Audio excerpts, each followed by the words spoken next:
오늘 민수기 14번째 좌절 새로운 방향으로의 초대라는 제목으로 하나님 말씀을 대언하겠습니다. 이 민수기라는 책의 핵심 내용은 시내산에서 이스라엘 백성들이 출발해서 요단 동표 땅까지 도착하기까지 여정을 이 민수기라는 책이 이야기하고 있습니다. 그런데 이 민수기, 이 광야 여정을 이야기하고 있는 이 민수기 책에서 가장 중요한 사건을 꼽으라고 한다면 민수기 13장과 14장에 등장하는 정탐꾼 이야기입니다. 이 정탐꾼 사건을 통해서 반전이 일어나고 민수기 전체의 얼개, 이야기 구성이 새롭게 자리매김하게 되기 때문에 그렇습니다. 10명의 정탐꾼은 가나안 땅을 다녀와서 악평을 했습니다. 그 땅이 적과 꿀이 흐르는 땅은 맞지만 그 땅엔 이미 안악 자손이 살고 있었고 그 땅에 살고 있는 거주민들 역시 그 땅이 너무 척박한 땅이기 때문에 살기가 힘들다라는 부정적인 보고를 했습니다. 반면에 여호수아와 갈렙은 가나안 땅을 다녀와서 긍정적인 보고를 했습니다. 긍정적인 보고를 했다는 말의 정확한 의미는 무엇일까요? 좋은 이야기만 했다는 뜻일까요? 부정적인 면은 다 제거해버리고 밝고 명랑한 이야기만 이야기했다는 뜻일까요? 그렇지 않습니다. 여호수아와 갈렙이 가나안 땅을 긍정적으로 보고했다는 의미는 무엇이냐면 가나안 땅을 있는 그대로 보고 온 대로 보고했다라는 의미입니다. 그렇다면 하나님께서 이스라엘 백성들에게 약속해 주셨던 가나안 땅은 과연 어떤 땅이었을까요? 첫 번째로 가나안 땅은 양면성이 있는 땅이었다는 말씀입니다. 가나안 땅은 60%가 광야에 해당될 만큼 참으로 척박한 땅입니다. 또 이집트와 달리 나일강처럼 큰 강이 흐르지 않기 때문에 하늘을 의존해서 농사를 지어야 되는 땅이기도 했습니다. 하지만 그런 가나안 땅에도 이스라엘 평야를 비롯한 비옥한 땅이 있었습니다. 또한 산과 걸작에는 무화과, 석류, 대추, 야자 같은 풍성한 과일이 맺혔습니다.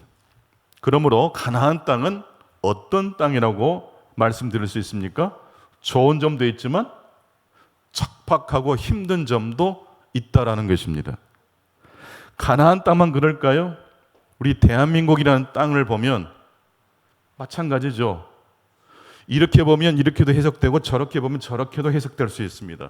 우리 인생도 마찬가지입니다. 어떤 사람을 가리킬 때에 그 사람의 좋은 점을 조명해 줄 수도 있지만 사실 그 사람에게 일생 전체를 보면 빛만 있는 것이 아니고 무엇도 있습니까? 그림자도 있습니다. 그림자 없는 인생은 가짜입니다. 그래서 여러분, 사람을 만나서 실망한다는 건 다시 한번 재고해 봐야 됩니다. 그 사람에게 실망하신 것이 아니라 그 사람에게 원래 있었던 모습을 본 것입니다. 가나안 땅은 양면성이 있습니다. 젖과 꿀도 흐르지만은 산악지대였고 안악자손이 살고 있는 척박한 땅이었습니다. 양면성이란 말은 그러므로 어떤 시각으로 그 땅을 바라보느냐에 따라서 얼마든지 평가가 해석이 달라질 수 있다는 의미입니다. 그러므로 여러분, 내가 보았기 때문에 쉽게 그 사람은 나쁘다, 그 사람은 좋다, 그렇게 쉽게 속단하면 안 됩니다. 아무리 좋은 사람일지라도 같이 겪어서 살다 보면 그늘이 보입니다. 주름이 보입니다. 때문에 좋은 사람, 나쁜 사람으로 이분법 하지 말고 그 사람을 전체로 볼 수 있어야 돼요. 가나안 땅은 양면성이 있습니다. 모든 사람은 두 가지 모습이 있다라는 말씀입니다. 그럼에도 불구하고 10명의 정탐꾼은 가나안 땅의 어떤 모습만을 부각시켰습니까? 부정적인 모습만 부각시켰습니다. 부정적인 모습이 잘못됐다는 게 아니라 부정적인 모습만을 강조했기 때문에 그릇된 보고가 됐다는 것입니다. 그러나 여호수아와 갈렙은 그곳은 좋은 땅이고 하나님이 약속해 주신 땅이지만 장대한 안악 자손이 살고 있었다라고 말하면서 그럼에도 불구하고 그들은 우리의 밥이 될 것이라고 그렇게 보고했던 것을 볼 수 있습니다. 10명의 정탐꾼과 2명의 정탐꾼의 차이점은 무엇이었습니까? 여호수아와 갈렙은 가나안 땅을 있는 그대로 보고했습니다. 두 가지 모습을 다 이야기했습니다. 그러나 10명의 정탐꾼은 두 가지 모습을 다 강조한 게 아니라 둘 중에 하나를 다른 것보다 더 강조했다라는 바로 여기에 패착이 있습니다. 완벽한 가나안 땅은 없습니다. 좋은 점만 가득 차 있는 가나안 땅은 가짜입니다. 여러분 직장 생활 해보면 굉장히 어려운 때가 있거든요. 동료 때문에 힘들 때도 있고 상사 때문에 스트레스를 받는 때도 있거든요. 그러면 갑자기 그 동료가 나쁜 사람이 된 게 아니고 상사가 갑자기 고약한 사람으로 변한 게 아니에요. 원래 사람은 몇 가지 모습이 있어요? 두 가지 모습이 있는 거예요. 장점만 있는 사람은 없습니다. 약점이, 결함이 모든 사람에게 있다는 이야기입니다. 그러므로 우리는 어떻게 그 사람을, 우리 인생을 바라봐야 될까요? 있는 그대로 바라보는 저와 여러분 되시기를 축원합니다. 양면성을 볼 수 있어야 돼요. 큰 하얀색 도화지가 있다고 한번 가정해 봅시다. 그 도화지 위에 잘못해서 잉크를 엎질렀어요.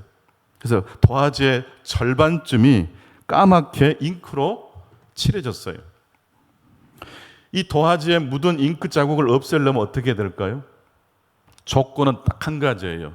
다른 도화지로 교체는 안 돼요. 잉크가 엎질러져서 도화지 절반이 까만 잉크에 덮쳤어요. 얼룩졌어요. 절반이 검은색으로 뒤덮인 이 도화지를 어떻게 하면 변화시킬 수 있을까요? 한번 생각해 보시기 바랍니다. 물론 표벽제를 사용할 수 있겠지만 저는 다른 방법으로 이 얼룩을 없애는 방법을 생각해 보기를 원합니다. 한번 보십시오. 잉크 자국을 없애지 않고도 잉크 자국을 없애는 방법. 도화지의 크기를 점점 키우면 어떨까요? 잉크 자국은 그대로예요. 근데 도화지 면이 계속 늘어나요. 우리 인생이라는 것은 계속 확장되잖아요. 멈춰 있지 않잖아요. 꿈을 키우는 우리 어린 자녀들이 그 꿈을 가지고 계속 그 꿈을 키워나가는 것처럼 우리의 믿음이 처음에는 연약했지만 계속 신앙생활을 통해서 믿음이 점점 지경이 넓어지는 것처럼 얼룩은 우리의 상처, 우리의 연약함을 상징하는 것입니다. 그 연약함, 양점을 없앨 수 없어요. 여러분, 여러분의 약점 바꿔지기 쉽지 않잖아요. 우리의 기질이 쉽게 바뀌지 않습니다. 그렇다면 이 얼룩을 어떻게 하면 지우고 없앨 수 있을까요? 우리의 장점, 우리의 좋은 점을 계속해서 확장시키면 되는 거예요.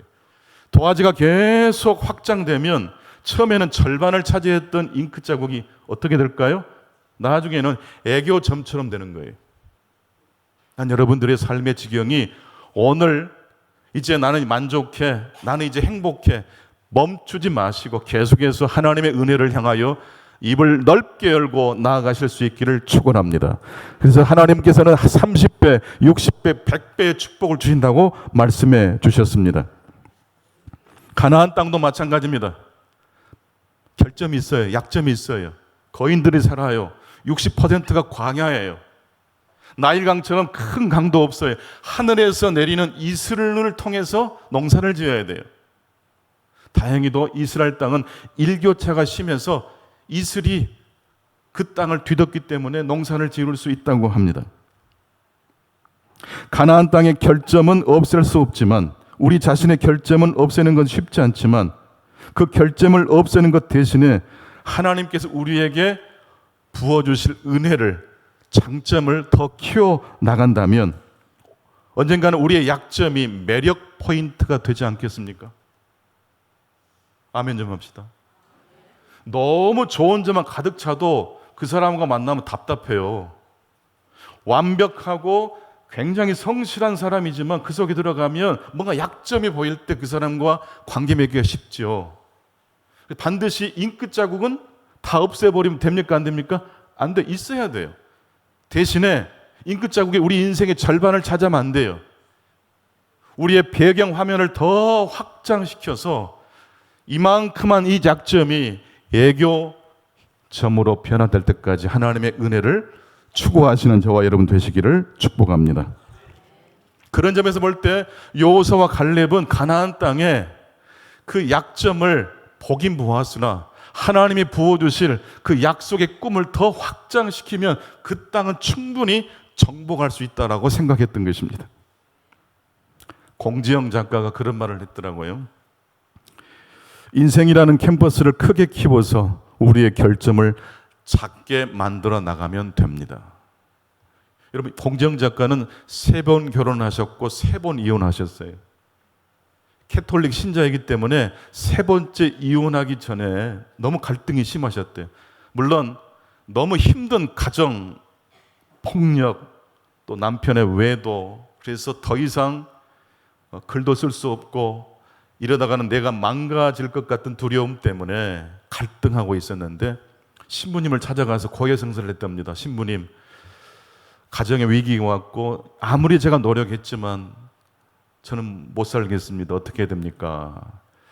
근데 제가 걸리는 것은 제가 하나님을 믿는 사람 아닙니까? 저 때문에 교회의 명예가, 하나님의 명예가 손상을 입는다는 것, 차마 그것을 제가 감당하기 어렵습니다. 그 말을 듣던 신부님이 가만히 듣더니 혼잣말처럼 중얼거리더래요. 하나님이 인간처럼 생각이 짧다고 생각하는구만. 여러분, 신부님은 혼자말로 중얼거렸지만 그 말을 듣고 있었던 공정 작가는 번개처럼 그 이야기가 박혀버린 거예요. 그리고 생각해낸 게 인생이라는 캔버스를 어떻게 하면 크게 키워버리면 우리의 결점은 작아진다.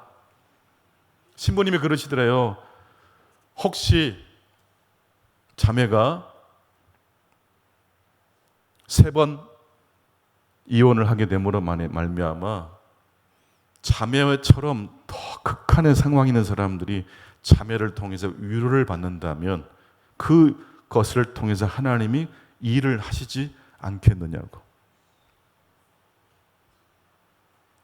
신부님이 하면 안 된다고 말씀을 하셔야 되는데 인생의 양면성을 나란히 놓고 어떻게 바라보느냐에 따라서 인생을 이렇게도 갈 수 있고 저렇게도 갈 수 있다는 걸 말씀해 주신 거예요. 또 이 설교를 듣고 목사님이 그러셨어 헤어지라고. 그러면 안 돼요. 제발 그러지 마세요. 저한테 건물을 사야 됩니까 팔아야 됩니까 그런 말씀 물어보지 마세요. 그거 알아서 하세요. 중요한 것은 어떤 공간과 어떤 환경도 좋은 것만 있지 않아요. 영국이라는 나라는 국민들이 산책하는 걸 굉장히 좋아하지만 산책로도 많이 개발되어 있지만 날씨가 안 좋아요. 비가 자주 내려요. 어떡합니까? 비가 오지 않은 날만 산책해야 될까요? 그래서 영국 사람들은 비가 와도 산책을 해요. 우비하고 뭐만 있으면 되니까. 장화만 있으면 되니까. 여러분, 날씨를 우리들이 선택할 수 있나요? 제일 미련한 사람이 날씨가 안 좋다고 투덜대는 사람이에요. 제발 여전도에 남성이 놀러 갈 때 비 올 때 투덜대지 마세요. 우리가 컨트롤할 수 없다니까요. 우리가 컨트롤할 수 없는 것은 맡기실 수 있기를 축원합니다. 맡기고 내려놓으면 그 다음에 긍정적인 모습이 보이는 거예요. 그런데 오늘 말씀을 통해서 여호수아와 갈렙이 담대하게 아낙 자손이 아무리 커도 하나님이 함께 하시면 우리의 밥이다라고 외쳤던 10명의 정탐꾼의 부정적 보고를 듣고 다 감염됐던 이스라엘 백성들을 큰 목소리로 잠재웠던 이 여호수아와 갈렙의 그 기백은 그런 목소리가 어느 상황 속에서 흘러나왔는지를 생각해 보자는 것입니다. 부정적으로 많은 사람들이 감염됐을 때 2명의 정탐꾼은 그렇지 않다고, 가나안 땅은 젖과 꿀이 흐르는 땅 맞다고, 그 땅을 하나님이 우리에게 선물로 주신 땅이라고. 어떤 상황 배경 속에서 두 사람이 그런 이야기를 했다는 이야기입니까? 이스라엘 백성들 전체가 불만과 불평을 터뜨리고 애굽으로 돌아가자고 왜 우리가 애굽에서 죽지 않고 여기까지 와서 이렇게 고초를 겪느냐고 이렇게 불평하고 있었을 때 갈렙과 여호수아는 하나님의 음성을 들었던 것입니다. 두 번째 말씀입니다. 신자는 소음과 신호를 분별할 수 있어야 한다는 것입니다. 여러분, 세상 사람과 있다 보면 그 이야기 속에 하나님의 이야기가 있던가요? 다 세속적인 이야기예요. 그러나 그런 소음 속에서 우리 신자들은 하나님의 목소리를 들을 수 있어야 한다는 말씀입니다. 이번 그 명절 때 KBS에서 조용필 스페셜을 방영해 줬어요. 제가 한번 봤습니다. 작심하고 졸려도 막 참고 봤는데 와, 대단하더라고요.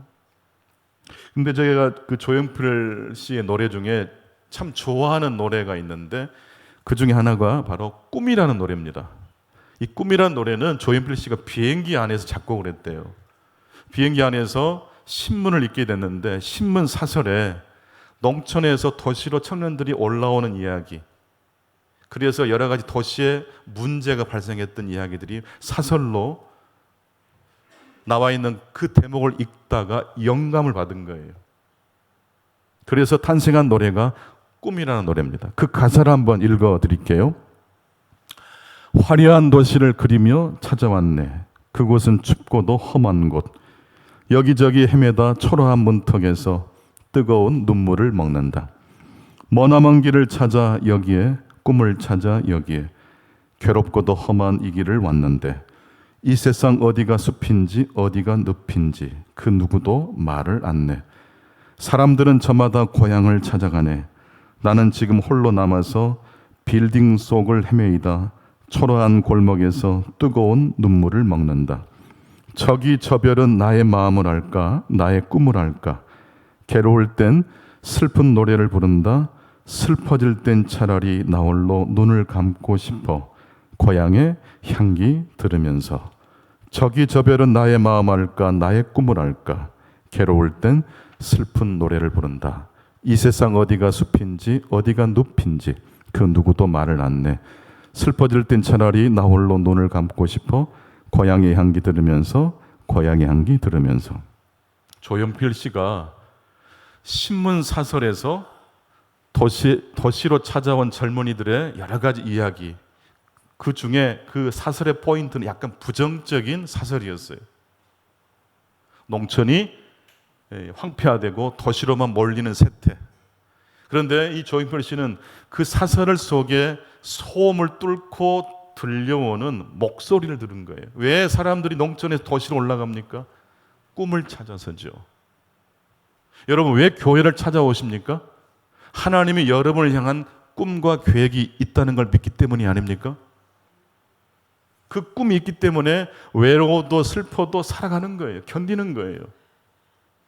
어떤 사람은 아름다운 환경 속에서 좋은 영감이 찾아올 것이다라고 말을 하는데, 우리 믿음의 사람 그리스도인들은 소음이 들려오는 시장 복판에서도 하나님의 음성을 들을 수 있어야 되는 거예요.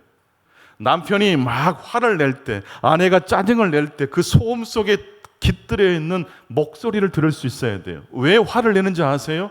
배고프니까. 왜 짜증을 내는지 아세요? 진짜 꿈이 있으니까 그러는 거예요. 제일 무서운 것은요, 아무 감각 없이 사는 거예요. 여호수아와 갈렙은 이스라엘 백성들이 한 목소리로 부정적 하나님, 모세를 원망하고 이제 애굽으로 돌아가자고 했던 그런 아비 귀환의 상황 속에서 그렇지 않다, 하나님이 가나안 땅을 우리에게 주었다라고 선포했던 것입니다. 난 여러분들이 어렵고 힘든 삶의 자리에서 하나님의 소리를 꼭 들으실 수 있기를 축원합니다. 듣고자 하면 들리는 거예요. 처음부터 마음의 문을 닫아버리고 하나님은 항상 좋은 일에만, 하나님은 항상 옳은 일에만, 하나님은 항상 좋은 컨디션에 있을 때만 말씀하신다라고 고정관념을 갖기 때문에 말씀이 들리지 않는 거예요. 10명의 정탐꾼에 대한 백성들의 반응은 한마디로 출애굽을 뒤집고 다시 애굽으로 돌아가자라는 하나님의 신앙을 저버리는 불신앙의 행태였습니다. 이에 대한 모세의 반응과 하나님의 반응을 이제 마지막 세 번째로 살펴보겠습니다. 이스라엘 백성들이, 성난 군중들이 모세를 죽이려고 했잖아요. 이때 모세가 엎드렸다고 했어요. 이게 바로 무서워서 엎드린 게 아니라 하나님 앞에 엎드린 거예요. 그러면서 모세가 어떻게 기도합니까? 민수기 14장 18절을 보시겠습니다. 민수기 14장 18절. 여호와는 노하기를 더디하시고 인자가 많아 죄악과 허물을 사하시나 형벌 받을 자는 결탄코 사하지 아니하시고 아버지의 죄악을 자식에게 갚아 3, 4대까지 이르게 하리라 하셨나이다. 여호와는 노하기를 더디하시고 인자가 많으신 분이라고 하나님을 불러요. 그리고 형벌 받을 자를 벌 주시지만 하나님의 인자가 훨씬 더 그 하나님의 심판보다 더 크다라는 것을 강조하면서 이 백성을 구원해 달라고 기도하고 있습니다. 모세는 하나님의 양면성을 보았어요. 심판하시는 하나님과 용서하시는 하나님, 이 두 모습이 하나님의 모습 속에 있다는 걸 알았기 때문에 바로 민수기 14장 18절에서 하나님을 두 가지 모습으로 부르면서 기도하고 있었던 것입니다. 오늘 이 아침 세 번째 메시지입니다. 하나님은 용서하시고 심판하시는 하나님이십니다. 여러분은 용서하시는 하나님이 좋으세요? 심판하시는 하나님이 좋으세요? 당연히 용서해 주신 하나님이 좋죠. 근데 저는 어떤 하나님을 좋아할까요? 저에게 물어보시면 저는 이렇게 대답할 것 같아요. 저는 용서해 주시고 심판하신 하나님을 제가 참 좋아합니다. 그래도 목사님, 심판은 좀 무섭지 않습니까? 모세가 민수기 14장 18절에 말씀했듯이 하나님의 심판보다 하나님의 자비가 훨씬 더 강력해요. 믿으십니까? 출애굽기 34장 7절 말씀을 인용해서 모세가 기도했던 것인데 출애굽기 34장 7절을 한번 같이 읽겠습니다. 시작. 인자를 천대까지 베풀며 악과 과실과 죄를 용서하리라. 그러나 벌을 면제하지는 아니하고 아버지의 악행을 자손 3, 4대까지 보응하리라. 하나님의 자비는 얼마까지 흘러가요? 1000대까지. 하나님의 보응은 3, 4대까지. 1000대와 3, 4대 게임이 안 돼요. 기독교 하나님은 사랑만 하시고 용서만 하시는 하나님이에요. 하나님이 아니에요. 때로 잘못하면 채찍을 휘두르세요. 하지만 사랑하시고 용서하시고 심판하시는 하나님은 비율로 굳이 따져보자면 용서와 사랑이 훨씬 더 강력하기 때문에 우리가 넘어졌을 때, 곁길로 갔을 때 하나님의 징계가 있지만 그 징계는 우리를 살려내는 징계인 줄로 믿습니다. 그러므로 오늘 설교 제목이 좌절은 무엇이라고 했습니까? 새로운 방향으로의 초대입니다.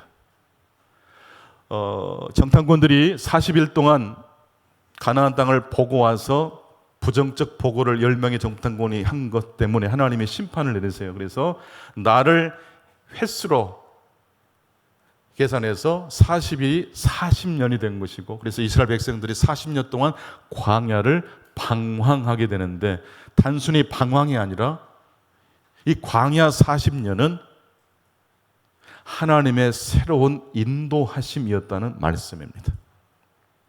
왜냐하면 가나안 땅 안에도 하나님의 축복의 양면성이 있는 것처럼 광야 안에도 사막과 고독과 고통만 있는 것이 아니고 사막 안에도 무엇이 있어요? 성막이 있고 오아시스가 있고 하나님의 구름 기둥이 있지 않습니까? 그러므로 우리 기독교인들은요, 앞으로 넘어지고 뒤로 자빠져도 하나님의 복이 함께한 줄로 믿습니다. 그래서 힘들고 어려운 일이 막 들이닥칠 때 두려워하지 마세요.